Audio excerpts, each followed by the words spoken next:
Listo, adelante. Bueno, muy buenas tardes, audiencia, asistentes a este taller, los estilos de aprendizaje de la educación virtual y a distancia. Así como me mencionaron en la presentación, soy docente y me he dedicado en los últimos 8 años a todo lo que es el trabajo en estilo de aprendizaje. Vamos a en primer lugar a colocarnos en contexto con este tema de los estilos de aprender, que nace o surge o ha tenido varias décadas de trabajo en diferentes países, pero que en Colombia es básicamente una moda o una tendencia pedagógica. Algunos le llaman también una tendencia pedagógica contemporánea. Pero en la actualidad, nosotros, mi persona, Javis Espinosa, y mi equipo de investigación, el doctor Pedro Falco y Franklin Martínez, nosotros estamos vinculados a el Congreso Internacional de Estilos de Aprendizaje, el cual se desarrolla en muchos países. Y en este evento nosotros realizamos presentaciones y ponencias e investigaciones que se realizan alrededor del tema de los estilos de aprender. Eso a nivel internacional. Podemos hablar que hoy día los estilos de aprendizaje son una corriente pedagógica porque ha aglutinado investigadores de diferentes partes del mundo y estamos trabajando en lo que es la teoría. No sabemos cuál va a ser el futuro de esta corriente, si se va a concretar en un modelo o va a quedarse solamente en la corriente pedagógica. Pero a nivel científico, vamos a contextualizar lo que los estilos de aprendizaje hacen parte de la neurociencia. Es decir, la neurociencia en la actualidad tiene dos ramos, la neurolingüística y la neuropsicología. Y los estilos de aprendizaje están dentro del plano neuropsicológico. Para entrar a hablar del tema de los estilos de aprendizaje desde el punto de vista neuropsicológico, es importante comprender cómo se construye el aprendizaje en el cerebro. Voy a dar dos lineamientos fundamentales. La hipótesis, hay una hipótesis que es la hipótesis neuronal y la hipótesis cerebral. La hipótesis neuronal establece que la neurona es la unidad estructural y funcional del cerebro. Y la hipótesis cerebral nos dice que en el cerebro es donde se concreta y se configura el aprendizaje. Partiendo de estas hipótesis, nosotros desde el enfoque neuropsicológico consideramos el aprendizaje como un proceso que se configura en el cerebro producto del estímulo externo. Entonces vamos a conocer un poco de esas áreas que tenemos en el cerebro y que son las que configuran el aprendizaje. Tenemos dos cerebros, perdón, tenemos dos hemisferios, el hemisferio derecho y el hemisferio izquierdo. Son áreas especializadas, pero que funcionan en mucha interacción con el cuerpo calloso. Es decir, que el aprendizaje no es localizacionista, sino que se da en interacción entre el hemisferio izquierdo y el hemisferio derecho. Pero este proceso que se da en ambos hemisferios también tiene en cuenta la forma como absorbemos la información, es decir, la información que llega a los hemisferios tiene o se da por medio de unos canales perceptuales, está el kinestésico, está auditivo, está visual. Por ejemplo, en esos momentos estoy plenamente convencido que tenemos asistentes que se colocan su auricular y miran hacia arriba y se concentran en lo que estoy diciendo, mientras otros están muy detenidos en las diapositivas y en toda digamos, el ambiente que se está creando de esta aula virtual como tal. Mientras los kinestésicos también están muy expectantes de poder participar. Entonces, hay diferencias en los canales perceptuales. Entonces, ¿cómo se concreta el aprendizaje? El aprendizaje se concreta en nuestro cerebro. Por ejemplo, en el hemisferio derecho nosotros tenemos, digamos, unas particularidades. El hemisferio derecho es el que nos ayuda a entender el mundo espacial, es el que nos ayuda a desarrollar la creatividad, la imaginación, y el izquierdo encontramos las peculiaridades, que es secuencial, que es lógico, está la parte verbal, está la parte lingüística. Entonces, ¿cómo se configura el aprendizaje?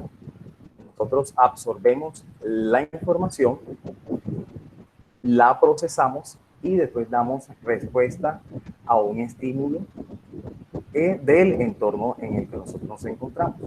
Ese es básicamente el enfoque neuropsicológico del aprendizaje. Para hablar de estilos de aprendizaje, tenemos que tener en cuenta que hay una diversidad en el aula de clases. Hay también una diversidad también en las familias, hay una diversidad en las empresas. Todos tenemos unas características específicas que nos diferencian de los demás en el modo de aprendizaje. En el aula de clases, los profesores tienen la tendencia de enseñar de acuerdo a su forma de aprendizaje. Y eso configura su estilo de enseñanza. Entonces, ¿qué pasa? Los maestros, con ese estilo de enseñanza, van a favorecer a los estudiantes que aprenden como él aprende. Entonces, de esta manera, se da una mutua corresponsabilidad en los procesos de enseñanza-aprendizaje que lleva a que el estudiante se sienta más ameno con esa clase en la que está. Recordemos un poco cuál fue su clase preferida. Y a veces no es tanto a veces hay estudiantes o profesores que piensan que los estudiantes no gustan de ellos, pero es por una incomprensión mutua que se presenta. Al estudiante no es que no le gusta el profesor, es que no le gusta la manera como el profesor le presenta la información y eso choca un poco con su personalidad. Entonces hay una diversidad en el aula de clase que debemos atender y que nos va a ayudar mucho a construir procesos de formación más efectivos. Ahora, ¿cómo se concreta el estilo de aprendizaje? Ya hablamos de los hemisferios, el hemisferio izquierdo y el hemisferio derecho. Hay una forma de procesar la información. Entonces, ¿cómo se marca la preferencia en el aula de clases? Por ejemplo, hay estudiantes que tienen por preferencia tomar apuntes mientras el profesor está dando el discurso, está en la clase magistral. Mientras que hay estudiantes que prefieren colocarse en la parte de atrás de la clase y tomar atenta nota, tomar la plena atención con su oído. Entonces, eso ahí está marcando una preferencia. Es decir, todas las estrategias que utilizamos en el aula de clase, utiliza el estudiante en el aula de clase, en el momento de aprender, está muy relacionada con la forma como él la procesa. Entonces, la relación entre lo cognitivo y la estrategia externa con las diferentes áreas es lo que va a consolidar un estilo de aprendizaje. Los estilos de aprendizaje, en primer lugar, tuvo como base de construcción el ciclo de aprendizaje de Cole. Tenemos que considerar un aspecto muy importante, y es que en el ciclo de aprendizaje, cuando estamos en el momento de aprender, siempre partimos de una experiencia concreta, reflexionamos sobre esa experiencia y después realizamos procesos cognitivos que son los que van a llevar al desarrollo de pensamiento, las habilidades de pensamiento, el análisis, hasta llevarlo al pensamiento formal, que es el nivel de crítica. Pero después, hasta allí no hemos aprendido nada. Aprendemos realmente cuando colocamos en práctica todo lo que hemos construido a nivel conceptual. Entonces, muchas veces sucede en el aula de clase que el estudiante, el profesor da la clase, al día siguiente le pregunta a sus estudiantes por el tema y sucede que ninguno responde. ¿Qué pasó allí? No se cumplió todo el ciclo de aprendizaje. Entonces hay que considerar ciclos donde el estudiante lleva la experiencia, lleva la práctica del aprendizaje y lo consolida. Estilos de aprendizaje, hay muchos conceptos, hay alrededor de 98 modelos de estilos de aprendizaje. En el Congreso Internacional al cual nosotros participamos, nosotros lo hacemos desde el modelo Chaea Junior, Chaea, de los autores Catalina Alonso y Honey Mumford, y ellos en su libro sobre estilos de aprendizaje, ellos acuñan este concepto en el cual consideran que hay unos rasgos cognitivos, afectivos, fisiológicos que son estables y son los que van a tener la interacción con el mundo exterior. Un aspecto muy importante es la parte afectiva que muchas veces dejamos por fuera en los procesos de formación. Tenemos que considerar que es importante lo afectivo. no se aprende sin motivación. La motivación es fundamental y bueno, y es un campo que en el momento no hemos explorado mucho, pero en el momento de aprender, la parte motivacional se conecta con todo el proceso, digamos, de la corteza del estudiante, que debe ser el proceso de construcción cognitiva.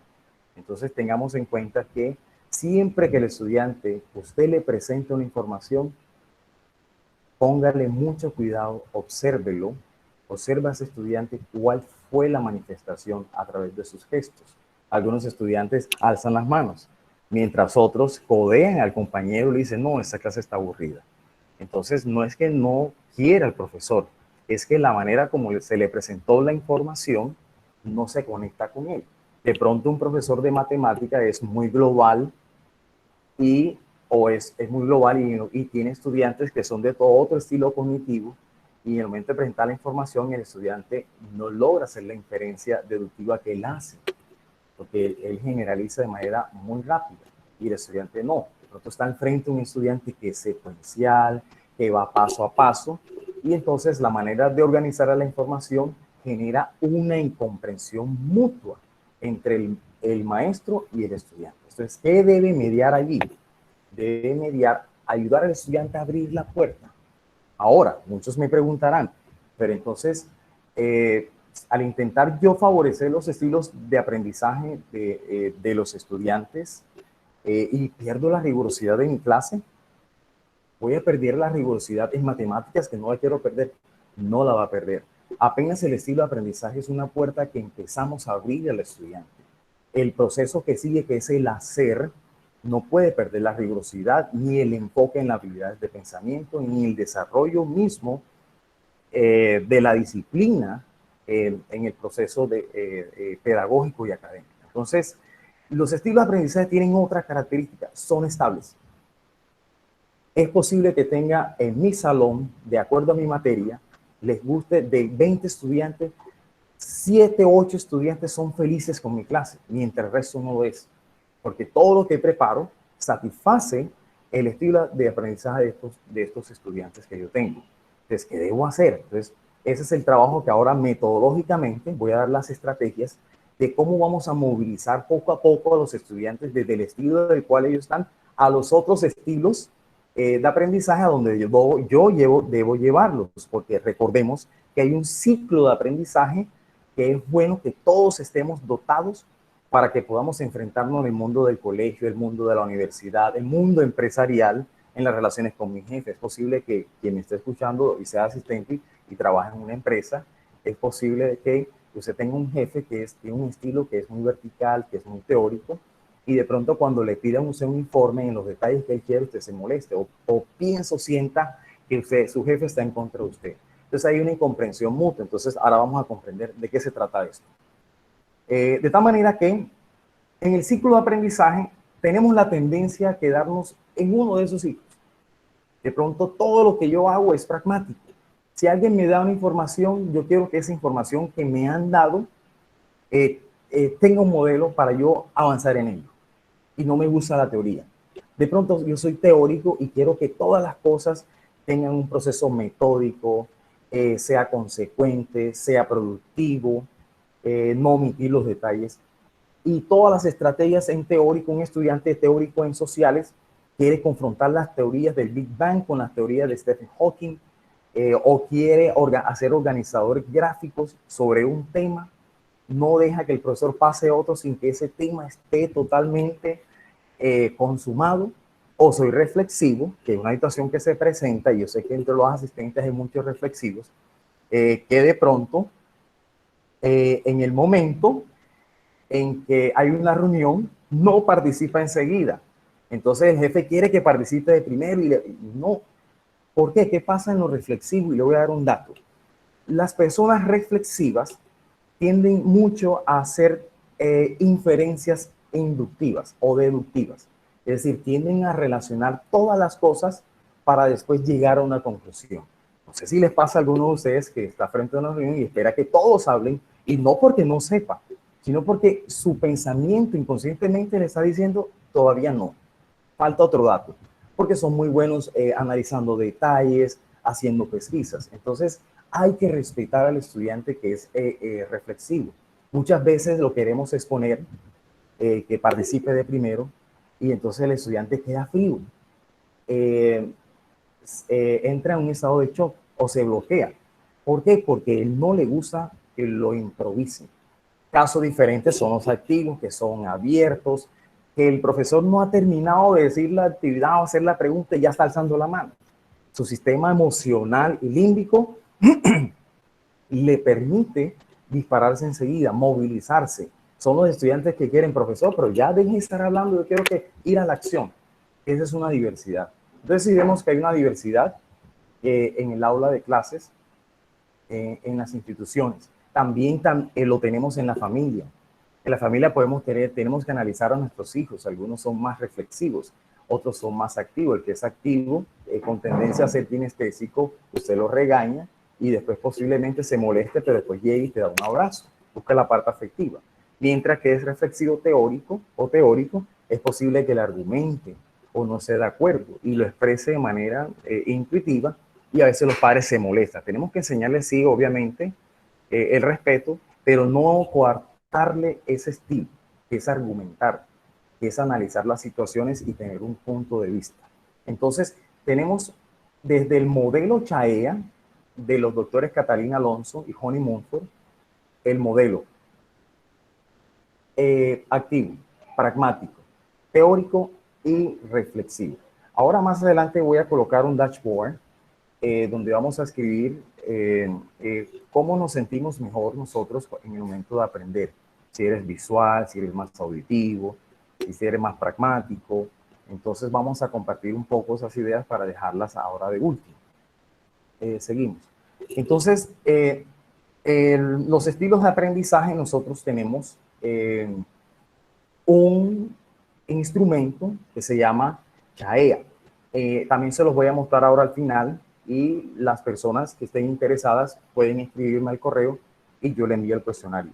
Pero también tengo una hora en línea que lo puede ir desarrollando. Ya en unos segundos voy a habilitar el Padlet que tengo para que el que quiera lo vaya realizando y al final miramos resultados. Por otro lado, entonces ya estos aspectos que vienen aquí en adelante es una información que les voy a dejar. Son muchas diapositivas y son muy organizaditas, que les va a permitir leerlo. Quien me escriba, yo le envío las diapositivas. Entonces tenemos también cómo aprenderán mejor los que tienen preferencia alta o muy alta en el estilo activo, en el reflexivo, en el pragmático y en el teórico. Bueno, ahora vamos a entrar a la parte mucho más importante, porque no solamente diagnosticar, nosotros podemos diagnosticar con un instrumento a nuestros estudiantes, pero aparte de eso viene un proceso que es mucho más interesante, y es mirar, hacer la observación del estudiante, hacer la observación del grupo y detenernos en los apuntes. Todos los indicios que tengamos sobre los estudiantes nos van a dar información valiosa para ir deteniéndonos y haciendo una configuración cada vez más exacta de la forma de aprender. Podemos tener estudiantes muy activos, pero todos los estudiantes que son activos, ninguno es igual. Todos son diferentes.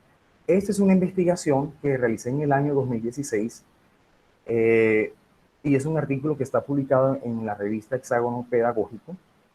Miremos esta tendencia. Después de yo haber diagnosticado a todos los estudiantes, saqué la tendencia general de clase.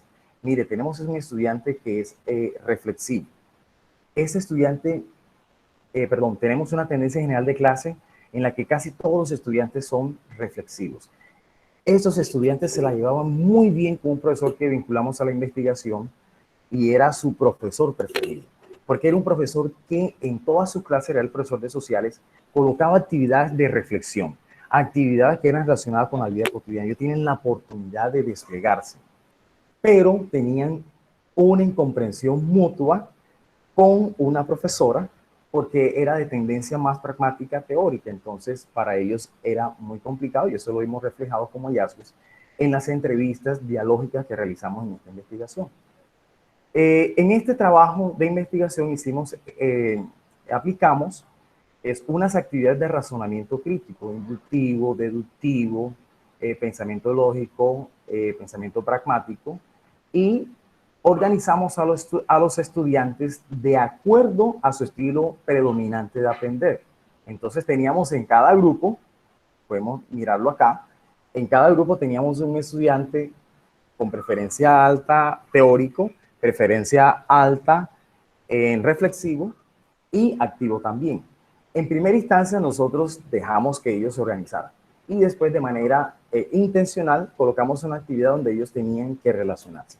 Es muchos hallazgos interesantes, entre ellos como los estudiantes con predominancia alta en teórico eran los que organizaban los apuntes, el reflexivo orientaba mucho al activo, porque la actividad consistía en que después de un tiempo en el que se daba una pregunta, todos los grupos tenían que escoger a un representante que hablara en la discusión. En este caso, los activos, cuando decimos de manera intencional. Y encontramos cómo se relacionaban los estilos de aprendizaje con toda la discusión. ¿Qué es lo importante aquí, profesores? Entendamos algo. Si yo tengo estudiantes activos, no es que yo voy a realizar una secuencia didáctica para activo, una secuencia didáctica para teórico, una secuencia didáctica para reflexivo. Esa no es la idea. La idea es poder satisfacer en todas las fases del ciclo de aprendizaje todos los estilos de aprendizaje. ¿Qué implica esto? Que puedo hacer fases de trabajo activo, fases de trabajo reflexivo, teórico, y voy haciendo combinaciones. Pero eso es desde el punto de vista metodológico. Pero ya desde el punto de vista de la mediación pedagógica, en mi relación con los estudiantes, yo tengo que sensibilizarme un poco en que tengo en mi salón de clases estudiantes que tienen muy buena relación conmigo porque tenemos el mismo estilo de aprender, pero que yo voy a favorecer a los demás estudiantes y que voy a mirar cómo estratégicamente ese estudiante que no se conecta mucho conmigo, porque de pronto yo soy muy teórico y él es más activo, entonces yo voy mirando cómo lo voy vinculando. Desde el trabajo en grupo, voy mirando si es muy activo, pero bajo en teórico, lo voy orientando con un estudiante que es teórico, le va a ayudar a organizar apuntes, le va a ayudar a organizar ideas, a organizar su plan de trabajo, buena planeación.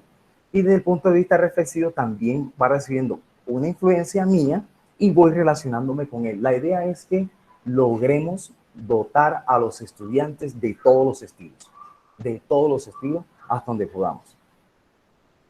En este sentido, por ejemplo, en esta investigación analizamos cómo el estudiante que es teórica logra organizar todos sus apuntes. Miren la forma como lo hace, organizado.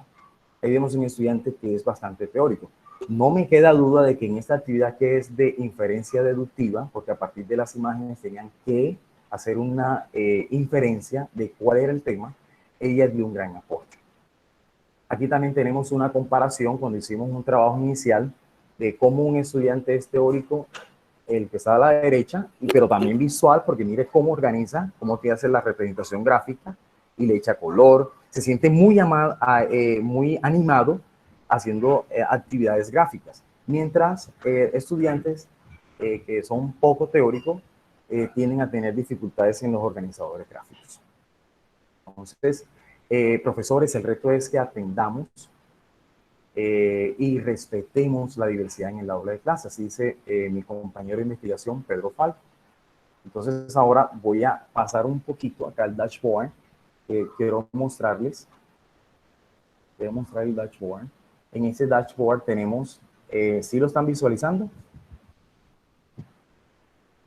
Sí, señor. Bueno, Sí se ve. sí, sí. Bueno, aquí tengo diferentes actividades porque es la otra parte que es el aspecto virtual, cómo vamos nosotros a vincular la parte virtual con los estilos de aprender.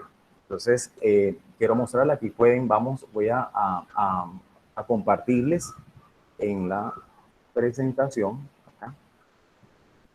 Voy a compartirles el dashboard en el chat para que entren ese Padlet, ustedes pueden escribir debajo, ahora vamos a hacer un ejercicio y también les voy a compartir el Jamboard que tengo acá para que al final ustedes me digan, voy a compartir.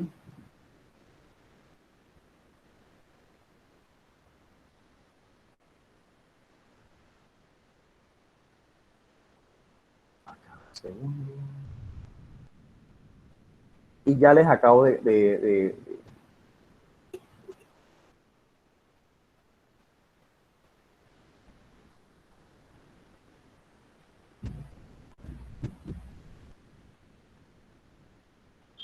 ¿Sí se ve? Tienes que compartirlo en la otra ventana porque ese es un Google Meet como que diferente, solamente hay dos personas allí, entonces tiene que ser en la última Ah, pestaña. sí, ya, sí me equivoqué, perdón.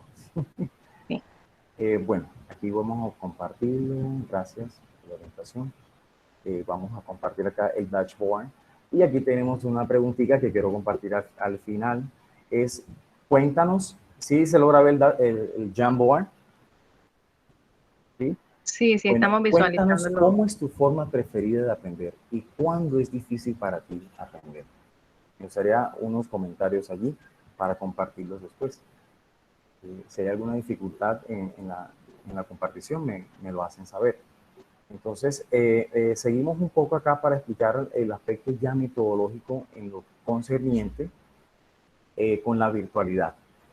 Hay un panorama internacional de pandemia y eso nos ha obligado un poco a hacer ciertos ajustes, algunas instituciones que ya venían complementando su trabajo de formación, 20% virtual, 80% presencial, las universidades muy bien se moldearon, la dificultad ha estado en las instituciones públicas, donde tenemos una situación complicada porque la mayoría de los estudiantes son de estratos bajos y no tienen conectividad, no tienen dispositivos, pero para eso también hay unas estrategias. Entonces es importante que en la virtualidad comprendamos los estilos de aprendizaje, nos enfoquemos en la comprensión, teniendo en cuenta el ciclo de aprendizaje, que lo llevemos hasta la experimentación, y que en lo posible tengamos en cuenta el aspecto socioafectivo, porque el solo hecho de que el estudiante disponga de colocarse frente a un dispositivo, un aula virtual, esos aspectos también tenemos que considerarlos.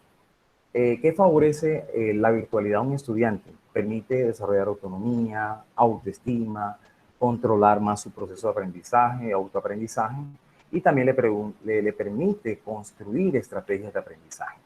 ¿Cómo se construyen las estrategias de aprendizaje en el estudiante? Con la metodología del docente. La metodología del docente y esa metodología que está impregnada de un estilo de aprendizaje del docente que es compatible con el estilo de aprender del estudiante, va a hacer que de ahí emane una estrategia de aprendizaje. Es lo que uno comúnmente dice en la aula de clase, me cogió el hilo el estudiante.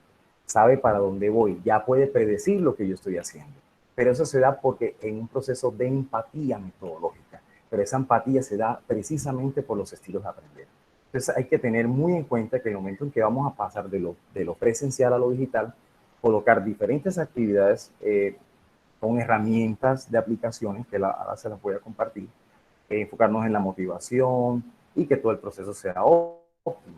Ahora, los docentes todos deben convertirse en genios informativos, no necesariamente. Pero ojo, estar frente a un dispositivo, estar proyectando en un aula de clase un video BIM no garantiza que estemos involucrados en las TICs. Lo que realmente garantiza el proceso metodológico es que no perdamos las habilidades y los procesos de formación cognitiva con nuestro estudiante y que podamos cumplir todo el ciclo, desde la entrada hasta la salida. ¿Ya? Entonces hay que no perder de vista esos aspectos. Hay una preferencia en el uso de las tecnologías en los estudiantes. Algunos estudiantes se sienten muy cómodos con gráficas, otros les gusta que lo que se le presente genere un ambiente en el cual él se siente involucrado por el color de las presentaciones, por los movimientos que se dan dentro de la aplicación o el aula virtual, mientras otros se sienten mucho más cómodos interactuando. Estoy muy convencido de que entre los asistentes hay algunos que en el momento de hablar quieren que le abran el micrófono, mientras otros se sienten cómodos escuchando y están reflexionando sobre todo lo que estamos diciendo y trabajando. Entonces hay que mirar esos aspectos. Aquí hay unas recomendaciones, se las voy a dejar, solamente me voy a enfocar en una sola, evitar la monotonía en las actividades de aprendizaje. Vamos a hacer actividades que sean muy dinámicas y que atiendan a todos los estilos de aprender. Aquí hay una propuesta de diseño instruccional, se lo dejo también para que lo revisen, y ya vamos a meternos un poco en cómo se relacionan los estilos de aprendizaje con las diferentes metodologías y recursos en medios virtuales.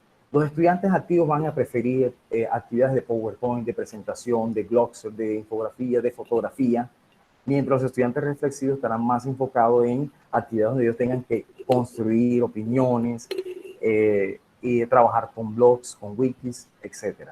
Mientras que los teóricos estarán muy enfocados, les gustan mucho las aulas virtuales de aprendizaje y son los que más le van a exigir al profesor de educación virtual, porque es el que va a decir, profe, yo creo que esa aplicación que usted nos está dando solamente se enfoca en la parte visual, pero no confronta ideas. Entonces, estos estudiantes teóricos en el aspecto de virtual siempre van a ser más exigentes, quieren más, siente que hay un vacío, siente que le falta algo para completar el ciclo de aprendizaje.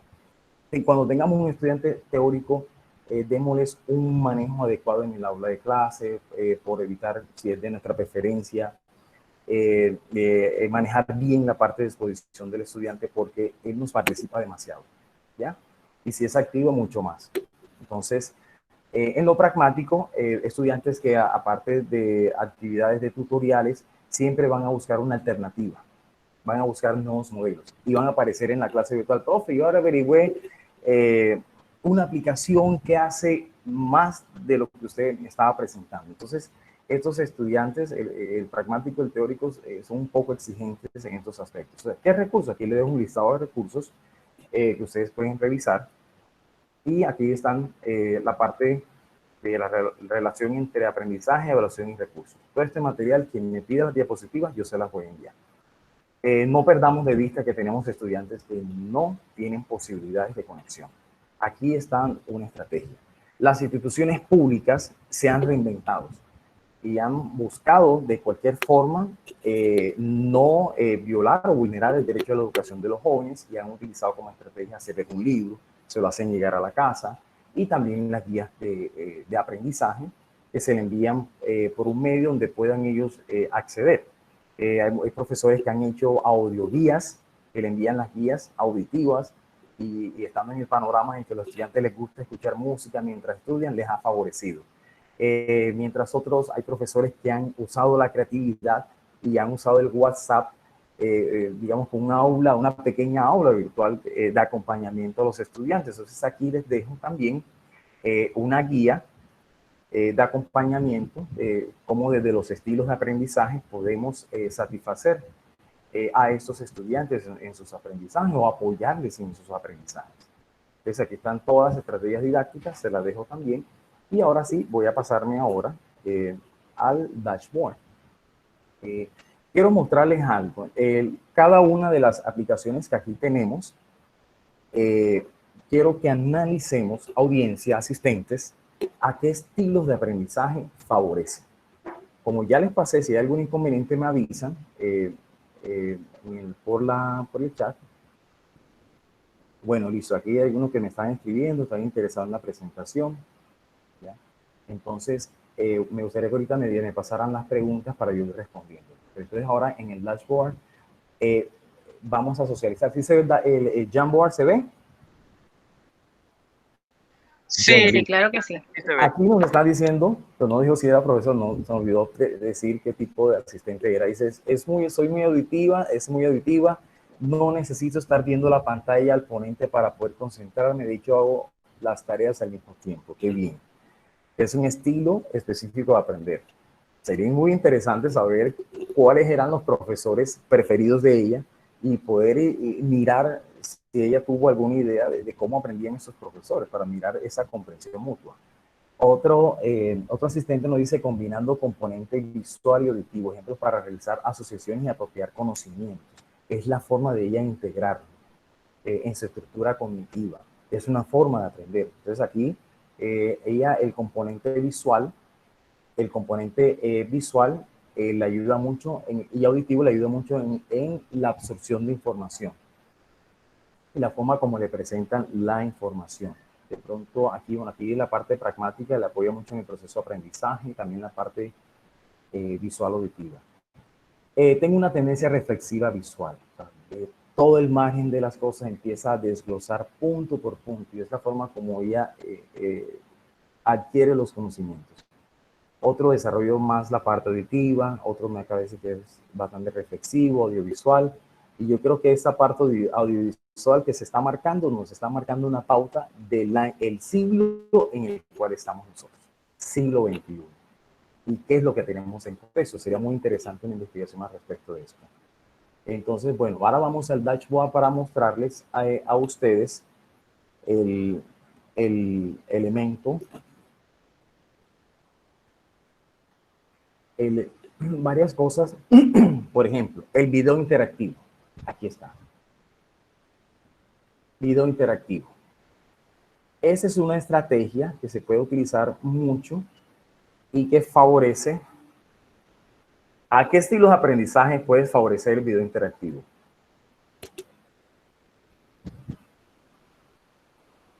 Cuando llega este proceso aquí, el video interactivo, ¿qué nos muestra? Nos hace una pregunta. Es interactivo porque lleva una instrucción y nos ayuda a visualizar e interrogar el video. El estudiante tiene que mantener plena atención. Entonces me gustaría saber que alguien me ayude en el chat de los compañeros de ir leyendo un poquito. Si alguien me escribe, ¿qué estilo de aprendizaje favorece el video interactivo? Entonces aquí nos hace una pregunta, what kind of berry is this? La respuesta correcta es strawberry. It's correct. Ahora entonces hace otro para acá.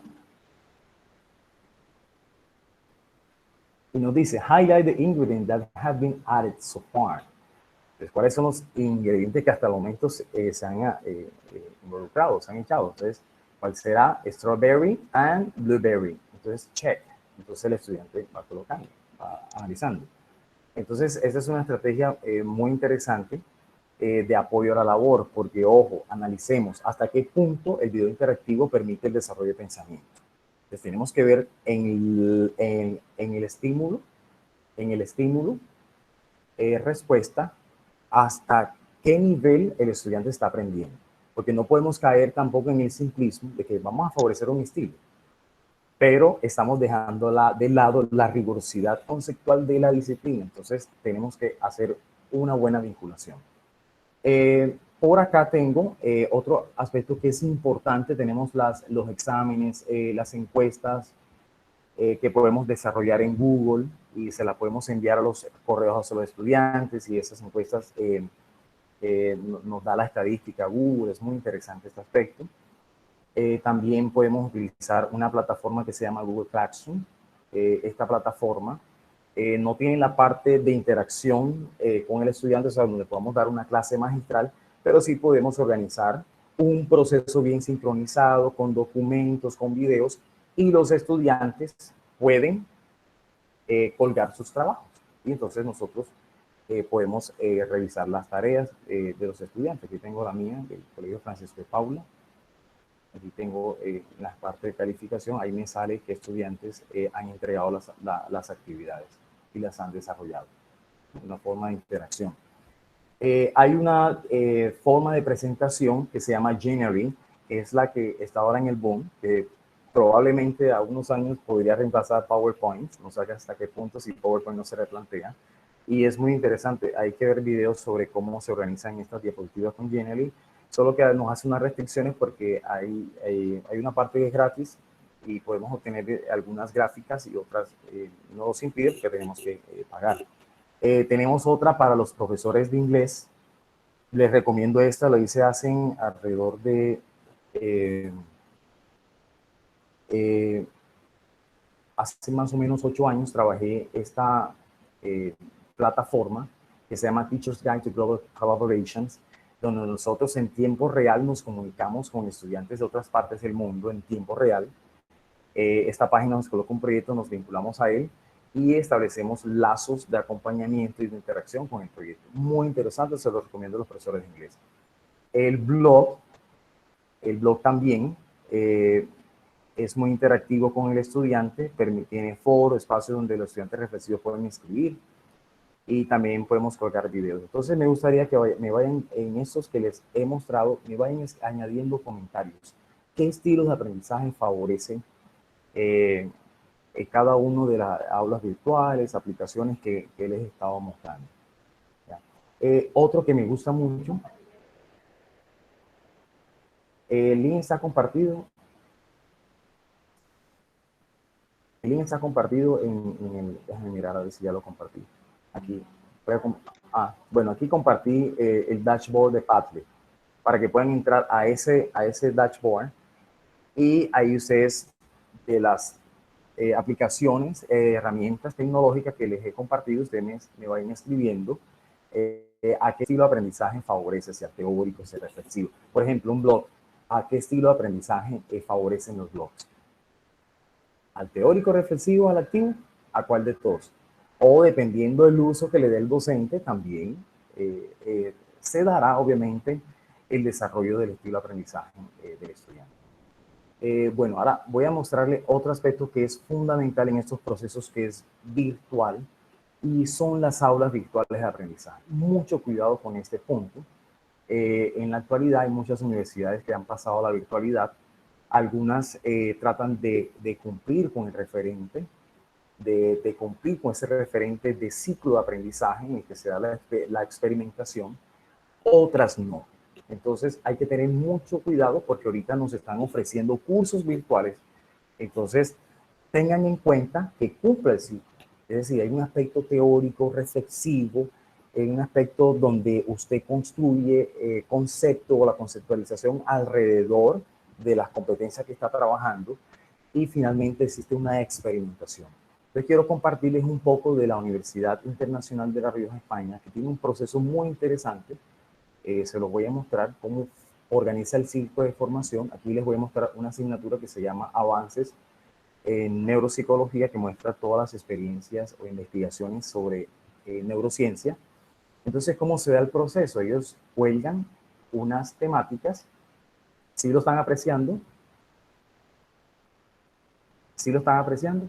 Sí, Bueno, sí, listo. sí, Entonces, sí se visualiza. miren cómo nos organiza. Yo quiero que ustedes me digan o me escriban por el dashboard, escriban en mi chat, un primer ejemplo de cómo podría estudiar un estudiante con esta universidad. Miren cómo organiza una pizarra y tienen todo un proceso organizado de presentar la información. ¿A qué estudiantes les favorece esto? Este tipo de presentación.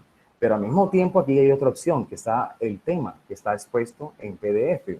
Habrán preferencias, y eso es lo que tenemos que respetar en el aula de clase, el estudiante que no quiere verlo así, sino quiere ver el PDF completo.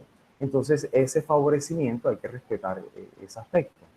Después de este proceso de lectura, entonces los estudiantes entran a una clase presencial virtual con un profesor donde trabajan la clase y aparte de eso, después de ver los módulos, concretan, responden a dudas e inquietudes de los estudiantes. Y posteriormente van a un foro. En este foro, de manera muy organizada o enlazada con la documentación que le dejan, muy teórico-práctica, el estudiante tiene que participar en el foro.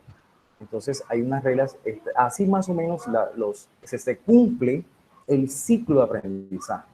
Hago mucho énfasis en esto, porque si no completamos el ciclo de aprendizaje, desde lo concreto hasta la experimentación, se dará la probabilidad de que el estudiante solamente comprenda o solamente entienda, pero no aprende. El estudiante, y mucho más allá, hay que llevarlos a aprender a aprender. Es decir, que producto de esas metodologías, el estudiante ha concretado unas estrategias de aprendizaje y también está proyectando aprender otras cosas. Cuando nosotros elevamos a los estudiantes hasta ese nivel, estamos garantizando el éxito en el aprendizaje. Y eso es lo que muchas veces no está sucediendo. No lo estamos garantizando por diferentes variables que están afectando. Entonces, sí, básicamente era lo que quería mostrarle. La organización de las aplicaciones, que hay muchas aplicaciones, hay muchas herramientas. Yo sé que hay muchos que dirán en ese momento, uy, yo conozco esta, yo conozco la otra. Por ejemplo, la realidad aumentada que favorece tanto a los estudiantes que son activos. Yo estuve hoy, ayer estaba trabajando con mi hijo en una realidad aumentada, no tuve la oportunidad de pasarlo a video y mostrárselas, porque podemos hacer desde la ciencia un esqueleto y ponemos al estudiante que lo vea y lo ve de manera virtual a través de su dispositivo, y nosotros damos la instrucción para que coloque las diferentes partes del esqueleto. Es muy interesante. Entonces, les agradezco mucho su valioso tiempo, permitirme compartir con ustedes. Mi nombre es Jadis Espinosa Martínez, voy a dejar acá mi correo, pero antes de eso, como unos 2 minuticos o 5 minuticos para escuchar a la audiencia, a los asistentes en las preguntas que me tengan. ¿Ya?